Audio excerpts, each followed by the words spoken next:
Reaching 70 does not automatically mean you have to become frail, slow, or dependent on the people around you. Think about two people who are both 75 years old. The first person wakes up in the morning, prepares breakfast, drives to the store, makes dinner, and takes a short walk later in the day.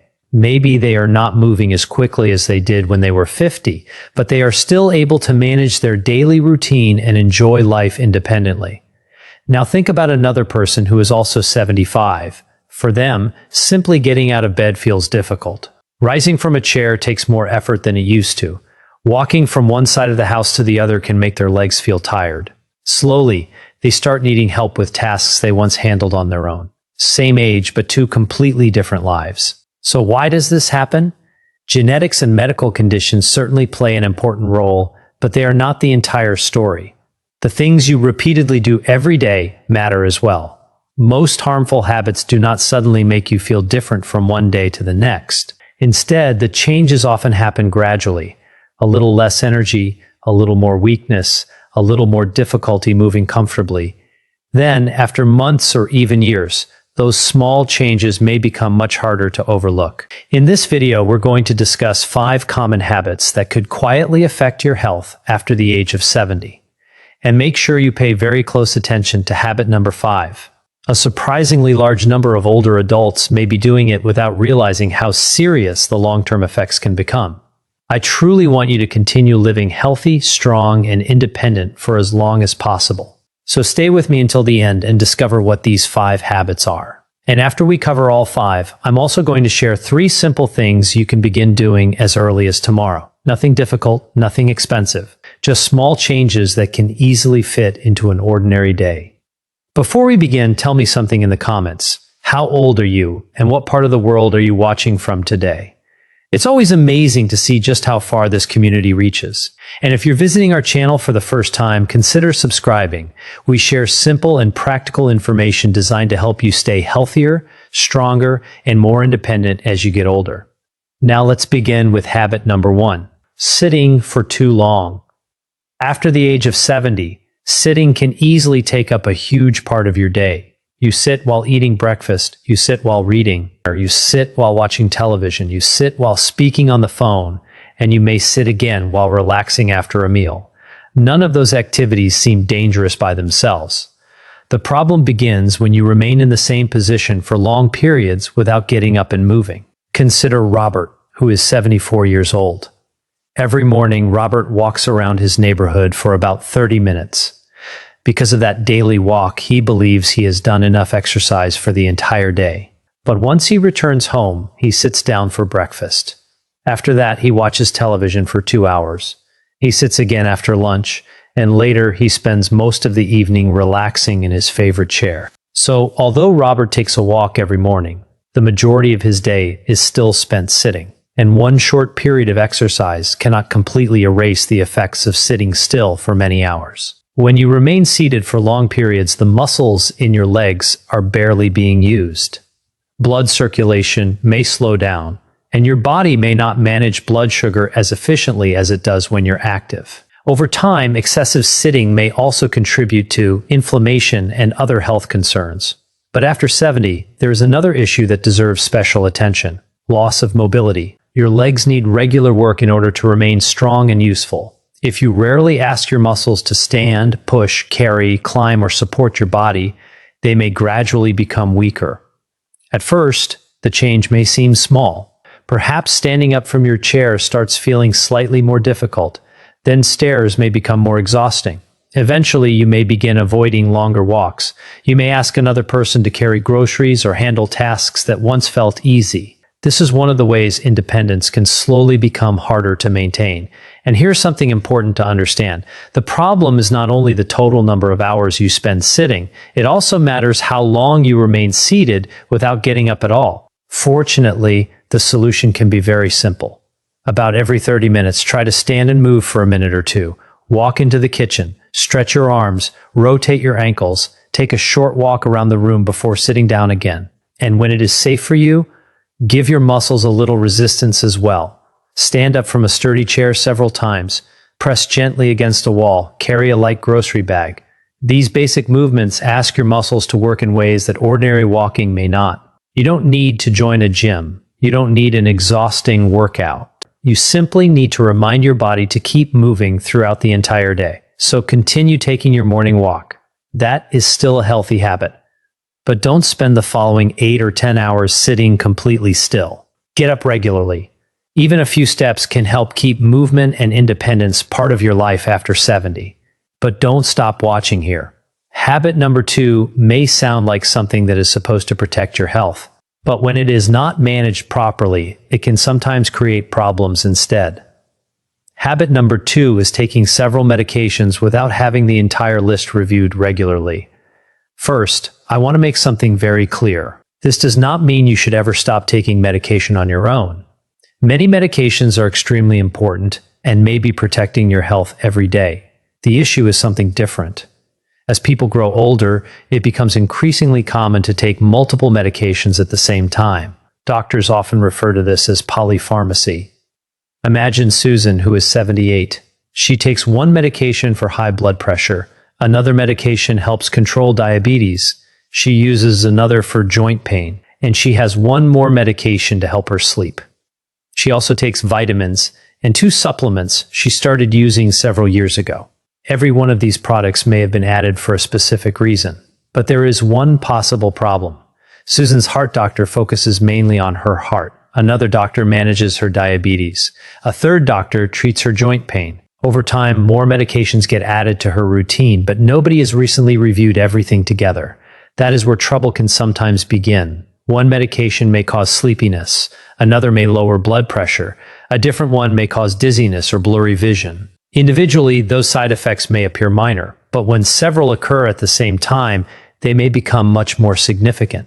For an older adult, dizziness and weakness are not simply uncomfortable. They can increase the likelihood of a fall, and a serious fall may cause a broken hip or another injury. That can mean hospitalization, less walking, weaker muscles, and a difficult recovery period. For some older adults, returning to their previous level of independence after a major injury can be challenging. Certain medications may also influence the way the body absorbs or uses particular nutrients. In some cases, this can contribute to symptoms such as fatigue or weakness. So what can you do? At least once each year, gather everything you take. That includes prescription medications, over-the-counter medicines, vitamins, and supplements. Bring the complete list, or the actual containers if possible, to your doctor or pharmacist. Then ask one simple question about every item. Do I still need this? You can also ask whether any of the medications might interact with one another. Ask whether the dose is still appropriate for you, and ask whether something you're taking could possibly be contributing to symptoms you've recently noticed. Sometimes a medicine that was prescribed years ago may still be completely necessary. In other situations, the dose may need to be adjusted, and occasionally, a healthcare professional may decide that something is no longer needed. But that decision should always be made together with a qualified medical professional. The goal is not to take the smallest possible number of pills. The goal is to make sure that every pill you continue taking still has a clear and useful purpose. After 70, regularly reviewing your medication list may be almost as important as remembering to take those medications correctly. If you take 2 or more medications every day, comment yes below. I'd like to see how many people watching this video are in the same situation. Now let's move to habit number 3. Not getting enough sleep or sleeping at completely different times every night. Many people over 70 begin accepting poor sleep as if it is simply a normal part of aging. They stay awake late. They wake several times throughout the night. Or they sleep only 5 or 6 hours and say to themselves, I'm older now, maybe I just don't need as much sleep anymore. But sleep is not simply a period when your body does nothing. While you sleep, your body is performing important maintenance. Your brain processes and clears waste that builds up during the day. Your immune system prepares itself to protect you from illness. Your blood pressure normally becomes lower, giving your heart a period of reduced workload. Your muscles repair themselves, and many important hormones are regulated. In simple terms, sleep is your body's nightly repair period. Imagine Helen, who is 73. Helen regularly stays up until midnight watching television. On certain nights, she accidentally falls asleep on the couch. On other nights, she gets into bed early. Her wake-up time changes depending on how tired she feels in the morning. At first, the only things Helen notices are that she needs extra coffee and becomes sleepy during the afternoon. But poor sleep affects more than your energy the following day. When unhealthy sleep patterns continue for months or years, they may influence inflammation, blood pressure, blood sugar regulation, and immune function. Researchers have also examined the relationship between sleep quality and telomeres, the protective structures at the ends of chromosomes associated with biological aging. So your sleep habits may affect much more than simply whether you feel energetic tomorrow. They may influence how successfully your body handles the aging process itself. Try going to bed at approximately the same time every evening, and try waking up around the same time every morning. For many older adults, somewhere around 7 to 8 hours may be a reasonable target, although everyone's needs can be somewhat different. Then pay attention to what you're doing during the final hour before bedtime. Turn off the television. Put away your tablet. Stop scrolling through your phone. Give your brain an opportunity to settle down instead of constantly feeding it new messages, videos, headlines, and information. Keep your sleeping environment cool, dark, and quiet whenever possible. And if you wake up during the middle of the night, try not to immediately grab your phone. Reading messages or scrolling through news can make your brain more alert when what you actually want is to fall asleep again. Instead, stay comfortable. Slow your breathing. Give your body some time to relax and return naturally to sleep. And if poor sleep continues for a long period, especially if you snore very loudly, wake up struggling for breath, or experience extreme daytime sleepiness, speak with your doctor. Sometimes ongoing sleep problems have an underlying cause that deserves proper medical attention. After 70, protecting your sleep is not laziness. It is one part of protecting your brain, your muscles, your heart, and the energy you need for tomorrow. If you've been struggling with sleep, comment, "I want to sleep better." If I see that many people in this community are experiencing the same issue, I may create an entire video focused on simple ways older adults can improve their sleep. Now let's move to habit number 4, not drinking enough water. This habit becomes particularly easy to overlook after 70 because your sense of thirst may become weaker than it was when you were younger. You may spend several hours without drinking anything and still not feel especially thirsty. But the absence of thirst does not always mean your body has enough water. Consider Mary, who is 76. In the morning, she drinks a small cup of coffee with breakfast. Then she gets busy with her normal routine. She cleans around the house, she watches some television, she prepares lunch, then she spends time talking with her daughter on the phone. By late afternoon, Mary suddenly realizes something. She has barely consumed any water all day. Mary isn't intentionally refusing to drink. She simply doesn't feel thirsty enough to remember. When this happens repeatedly day after day, it can gradually become a problem. Water plays a role in almost everything your body does. It supports healthy blood circulation. It helps your kidneys perform their job.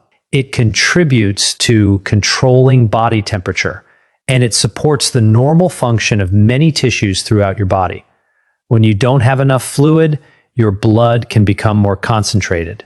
Your heart may have to work harder to circulate blood, while your kidneys have less water available to help remove waste. Your brain can also be affected. Even relatively mild dehydration may cause some older adults to feel tired, confused, or less mentally focused. Sometimes people assume these symptoms are simply a normal result of getting older, when inadequate hydration may actually be contributing to them. Your joints also depend on adequate hydration. Cartilage helps provide cushioning where bones meet. Being properly hydrated supports the normal function of these tissues. This can be particularly important if your knees, hips, or other joints already tend to feel stiff. So how can you reduce the risk of becoming dehydrated? Don't wait until you're extremely thirsty. Start your day with water.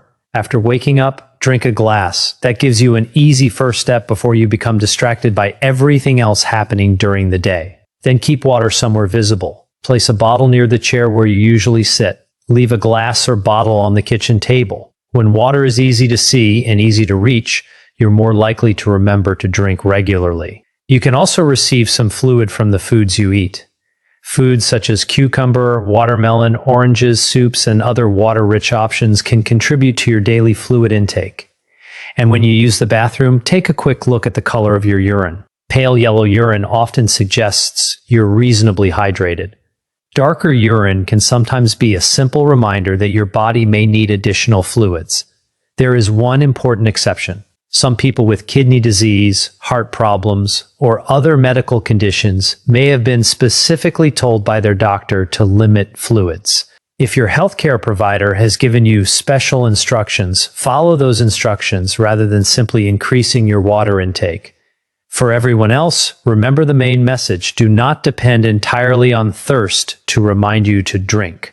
I suspect many people over the 70th of May be making the same mistake without even noticing. If this sounds familiar, comment agree below and let's see how many people share this habit. Now we have reached habit number 5, living with constant stress. And this may be one of the most difficult habits to recognize because stress doesn't usually feel like a habit. We often think of stress as something that simply happens to us. A medical problem appears. Money becomes difficult. Someone close to us becomes sick. We lose a husband, wife, friend, or another person we deeply care about. These situations are real, and we cannot always control them. But there is another part of stress that deserves attention. What happens inside your body when worrying never truly stops? Think about Thomas, who is 79. His overall health is relatively stable. He still lives independently, but mentally he rarely feels completely relaxed.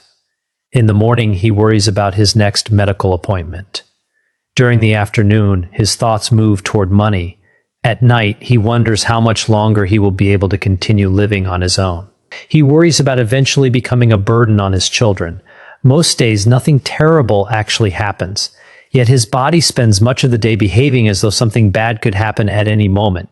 That is chronic stress. When you feel threatened, nervous, or worried, your body releases stress hormones such as cortisol. For short periods, this response can be useful. It makes you more alert and prepares your body to respond to danger. But when stress remains high for long periods, it can influence inflammation, blood sugar, immune function, and even your muscles. Research has also linked long-term stress with biological changes associated with cellular aging. For someone over 70, this becomes especially important. The body may already need additional recovery time, and ongoing stress can quietly make several other unhealthy habits worse.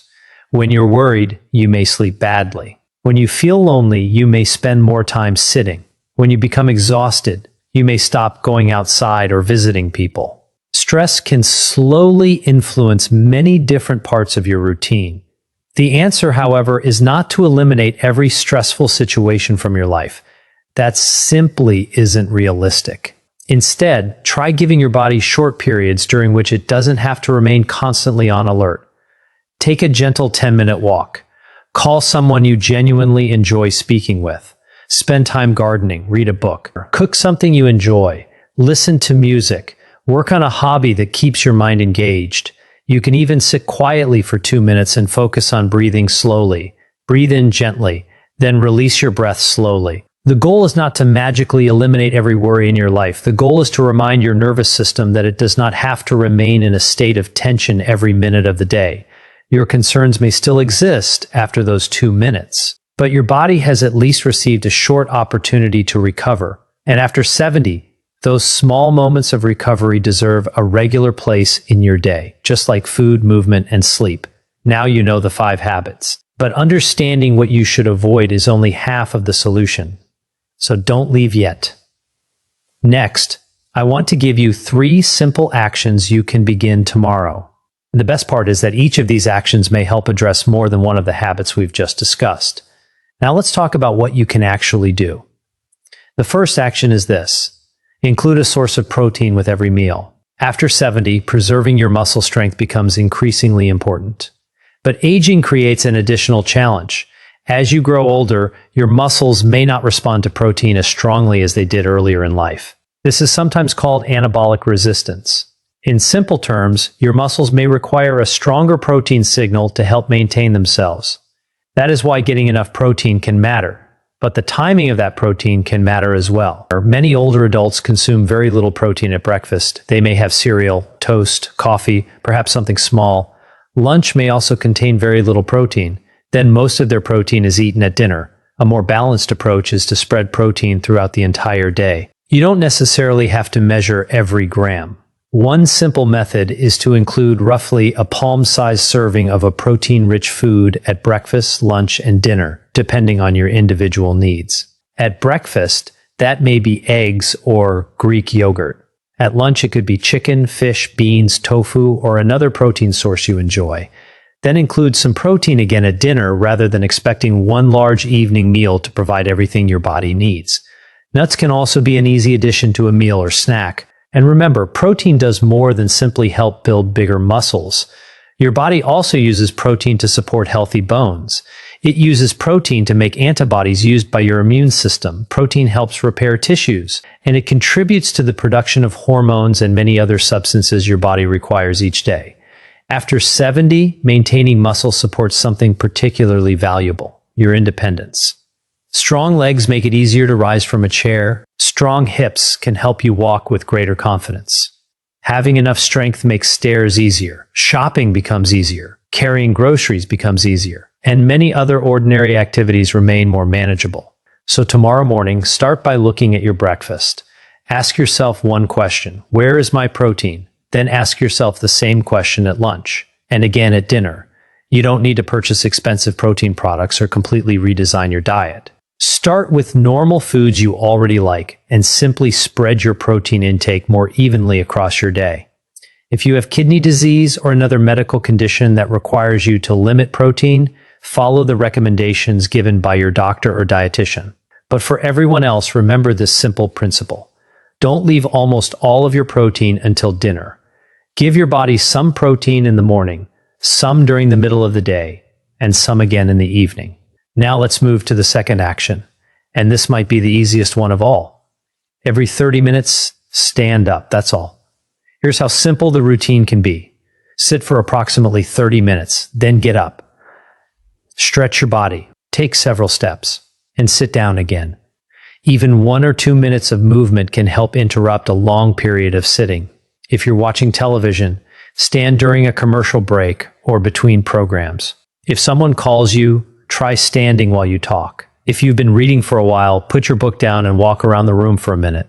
And remember what we discussed earlier about hydration. Instead of keeping everything beside your chair, occasionally get up and walk into the kitchen for a glass of water. That one simple trip encourages your legs to move while also reminding you to drink. If you regularly lose track of time, use a gentle reminder. Set an alarm on your phone or use a kitchen timer every 30 minutes. When it goes off, move. Stand behind a stable chair and stretch. Walk into another room, stand up from your chair 2 or 3 times if you feel safe and steady. Move your ankles and knees before sitting again. The goal is simply to break up long stretches of sitting. Remember that movement doesn't only count when you're wearing exercise clothing or working hard enough to sweat. Walking into your kitchen counts. Standing while speaking on the phone counts. Carrying laundry counts. Getting up to answer the door counts. These little movements may not look impressive, but when repeated throughout the day, they keep your body actively involved in everyday life. That becomes increasingly important after 70 because abilities you regularly use are often the abilities you have a better chance of maintaining. So if you enjoy your morning walk, continue doing it. But don't allow that walk to become the only period when your body moves all day. Give your legs small tasks from morning until evening. Every 30 minutes, get up. Stretch, take a few steps, then return to whatever you were doing. Now let's talk about the third action. This one happens toward the end of the day. I call it the 10-minute reset. Around 1 hour before you plan to sleep, perform 3 simple actions in the same order each evening. The first is related to hydration. Drink some water. Don't depend entirely on feeling thirsty. Having water during the evening may help you remain properly hydrated. However, if your doctor has instructed you to limit fluids, or if drinking close to bedtime causes you to wake frequently to use the bathroom, follow your medical advice and adjust the timing appropriately. The second part of the reset is to check your medications for the next day. Look at the medicines you're supposed to take and ask yourself, do I understand why I take this? You're not deciding to stop anything. You're simply becoming more aware of what you are putting into your body. If you notice a medication and you no longer remember exactly why you take it, write down the name. Then at your next medical appointment, ask your doctor or pharmacist why it is still necessary and when it was last reviewed. Then comes the final step. Put your phone away, not directly beside your pillow, not face down on the nightstand where you can reach for it immediately. If possible, place it somewhere else in the room or even in another room. Your brain needs a clear signal that the day is coming to an end. One news story can easily lead you to another. One message may turn into a longer conversation. And one stressful headline can keep your thoughts active long after the screen has gone dark. Instead, give your brain a calmer ending to the day. 3 simple actions. Together, they take less than 10 minutes. But think about how many different habits they address. Water reminds you to stay hydrated. The medication check keeps you aware of what you're taking. Putting your phone away can support better sleep while reducing unnecessary late-night stress. That means one simple evening routine may touch several of the habits we've talked about in this video. And maybe that is the biggest lesson to remember. Healthy aging doesn't always require a dramatic transformation. Sometimes it begins with a few small decisions made repeatedly at the right time each day. So before you go to sleep tonight, consider trying your own 10-minute reset. Now, what should you remember from everything we've discussed? After the age of 70, your health is rarely determined by one single major decision. More often, it is influenced by ordinary behaviors repeated again and again. And many of those behaviors are so normal that they are extremely easy to overlook. That is why one of the most useful things you can do after watching this video is simply become more aware of your daily routine. You don't have to change your entire life tomorrow morning. Choose one habit that feels most relevant to you. Start improving that one first. Once the new behavior feels natural and becomes part of your routine, you can begin working on another. And if you have existing medical conditions or take prescription medications, speak with your doctor before making major changes to your diet, exercise routine, medications, or fluid intake.